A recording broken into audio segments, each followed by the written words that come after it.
Chiefs Kingdom, we appreciate you joining us here, and we're happy you took some time out of your day to come spend it with us and talk some Kansas City Chiefs here on the Chiefs Report. I'm your host, Jace Andrews, and we're going to talk about a lot of news, a lot of rumors, and pretty much everything surrounding the Kansas City Chiefs as we head into Week 18 with some questions and kind of a lot of things as we head into the last week with maybe some offseason in there, maybe some questions about the starters playing this week. Lots of things to kind of discuss. But without further ado, let's get into it here with the first question coming from Parker Gamer saying hashtag Chiefs. When will Bryan Cook's 21-day window open? So technically, Parker, he's been on IR for 4 weeks now. He could get it opened up this week, but it's up to the Chiefs. Once you're placed on IR, you have to be on there for 4 weeks, and then you can continue to be on there for as long as you want. And so I think they may keep him out there at least for this week. There's no reason to play him this week, so there's no point to put him in a practice window unless you're, I guess, want to get him an extra week of practice before you play in that wild card matchup against whoever it may be in 2 weeks down the line. But technically, it could open up this week. We'll keep you updated. I doubt it will, though. Pretty nasty injury. Tony Fuentes coming in saying, is there still a way for AB Eric Bieniemy to return? Yes, Bieniemy, the offensive coordinator over at Washington currently, he definitely could return, but it would take him being fired by the Washington Commanders, which I think in one sense is a possibility because if you fire Ron Rivera, they may clean house. I mean, quite honestly, they may just say, we're done, we're going to clean house, we're going to not worry about all this, and there you go. But at the same time, it might be one of those situations where they just fire Ron Rivera and ask Bieniemy to take over as the head coach. I know he's widely regarded as a potential head coach candidate this upcoming season, so I think over the past couple weeks, it's been less likely for him to return just because the notion of him becoming a head coach has grown and grown and grown. The next question here, Big Red Machine saying, what is the perfect offseason plan for Brett Veach and the Chiefs? So we're going to have a full video on this probably after the season once everything's settled down. Hopefully it's with a Super Bowl trophy in hand, but if not, we're still going to talk about it. As of right now, I would say perfect offseason plan, if you want to go fully wide receiver heavy, I think it's letting Chris Jones walk. You sign T. Higgins, you cut MVS, and then you draft a wide receiver or tight end with your first-round pick and sign a defensive tackle to replace Chris Jones for less money. There's a couple of guys that I've liked. We'll do probably a more fluid video on this, talking about who exactly I would like, what I think the best plan of action would be. Maybe firing Matt Nagy could be a part of that, but we'll talk about all that here later. But I like the question because I think number one priority is signing T. Higgins. That would be my ideal scenario is if you can get T. Higgins, everything else should just fall into place. That guy is an absolute stud, and I think he should be a Kansas City Chief. You didn't get D-Hop last year, and we've seen what it's led to. Please do not put that stress on us next year. Even if the Chiefs somehow pull it out and go to the Super Bowl and win it, which is still possible, I would still like to make sure we do not have to go through this entire year again where we're just questioning our sanity every time a ball is thrown in the air.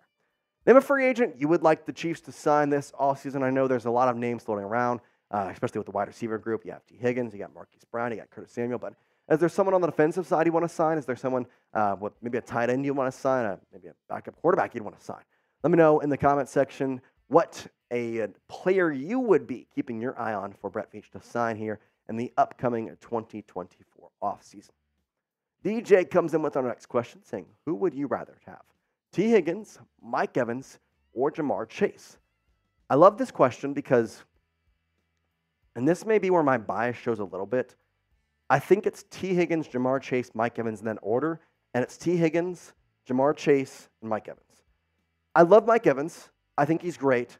He fits the wide receiver scheme. The wide receiver scheme. The wide receivers are a scam this year, to be quite honest. But the wide receiver schemes, I think Mike Evans fits it. But I just don't know if I want to get a 30-year-old when you're trying to build for the future. You already have a young receiver in Rashee Rice.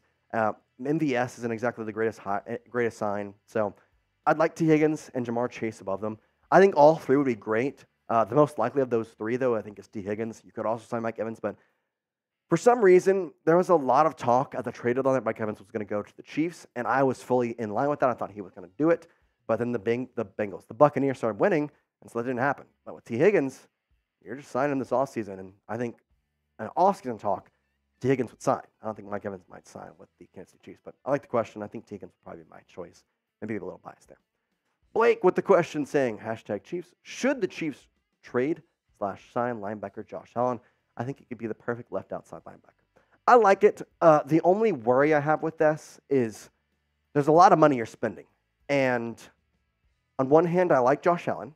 I think he's an absolute threat. But the money he would take would just be too much. It wouldn't work with your system. It'd basically be signing a Chris Jones at linebacker, in my opinion. It's just that type of contract. And the cap space, unfortunately, just isn't there to go out and sign these star players. And that's good news. That's good news because that means you already have your star players. You have Patrick Mahomes. You have Travis Kelce. I'm going to say it. You have Rashee Rice. You have L'Jarius Sneed. You have Trent McDuffie. Those guys are star players. Keep them. Make sure you keep them. Then you can worry about the rest and build kind of building blocks around it. You don't necessarily need a star player anywhere. I think L'Jarius Sneed has been the best guy on defense. George Karlaftis has been amazing on defense this year. You don't really need a star. You don't really need a star.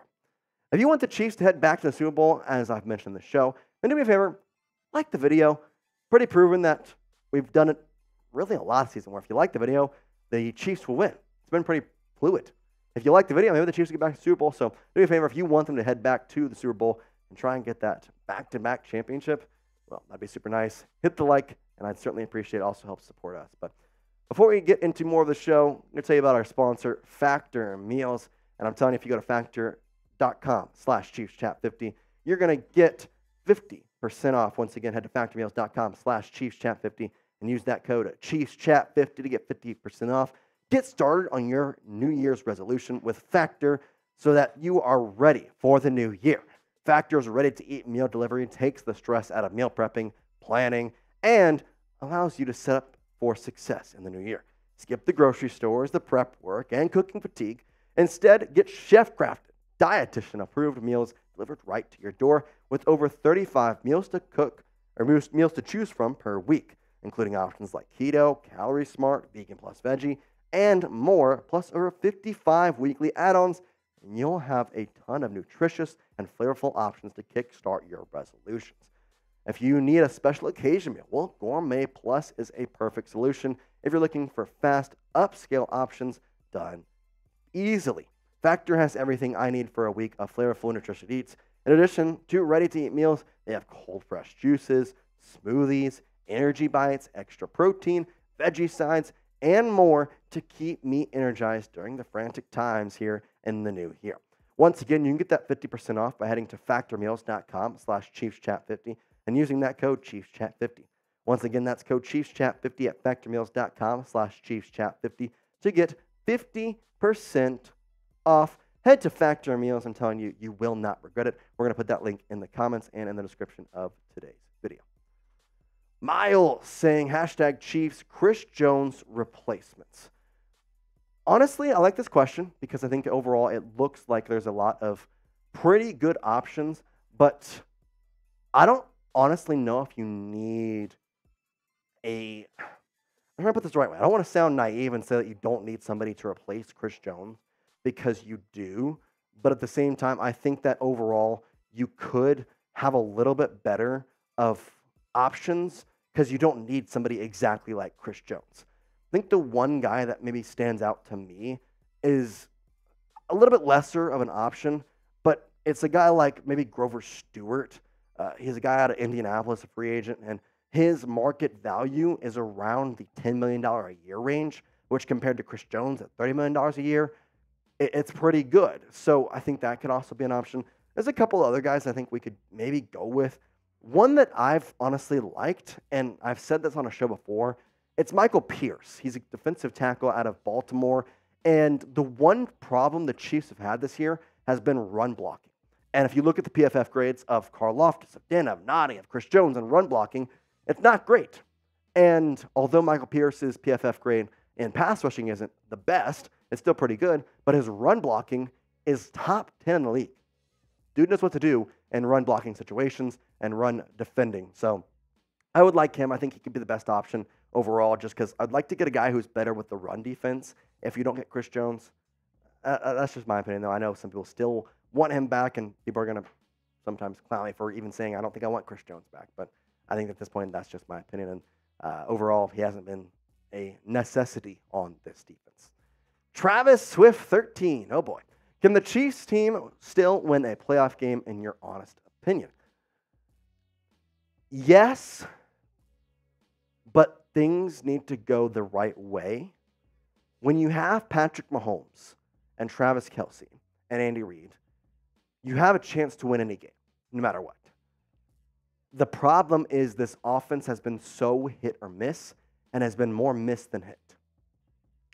If you can get the offense going like you did against the Bengals, I think you have a good shot to win the wildcard game. And after that, it's anybody's game. But you have to go into the wildcard game with a set-in-mind plan, with an idea that this defense cannot hold you every time. You have to go out there and, quite literally, play as best you can because you need it. You need to. Next question here coming from Zen Charlie saying, with Davin Cook being released, should the Chiefs sign him and bring him in for the playoffs? So, funny enough, as soon as he was released, I thought the same exact thing. Because obviously McKinnon is on the IR currently. He could be back for the playoffs, but obviously don't exactly know the situation with him just yet. He will miss at least the first round, it seems like. I would like it. I don't know how likely it is. It would be league minimum and what he would sign for. So $1 million, pretty simple. I think there's other teams, though, that may give him a better offer. And at the same time, he's not really that good. I mean, Pacheco is way better than Davin Cook. I'd rather just give his carries to them, although maybe a depth piece would be good. This one's confusing me because I hear the name Davin Cook and I think, yeah, let's get him. But if I look at what he's done this year, I'm thinking, yeah, not a chance. That guy looks washed. I don't want him at all. So we'll have to see, but I would probably lean towards no in terms of actual percentage of chance of it happening. I would say it's probably around 20% chance. So that's just my opinion. Blake here with the last question saying, trade for Garret Wilson, then maybe put Rice at wide receiver 1. Yeah, I could see that. I think Garret Wilson is not going to be happening with the trade, though. I think Rice has established the wide receiver 1 role enough. Garret Wilson, given he's loved Aaron Rodgers also, would want to stay next year. So I don't think we'll see that, but I like the question. I think it could be an interesting option. At this point, Brett Veach this offseason, I would like him to just ask everybody, hey, who's the wide receiver you're willing to trade us? See what they say, because you need it. You need it. Like the video for the Chiefs beat the Chargers.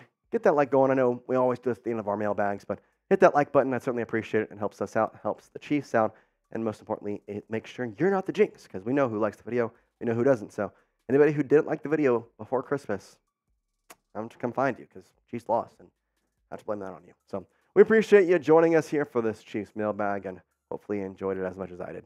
We appreciate you, Chiefs Kingdom. Peace out.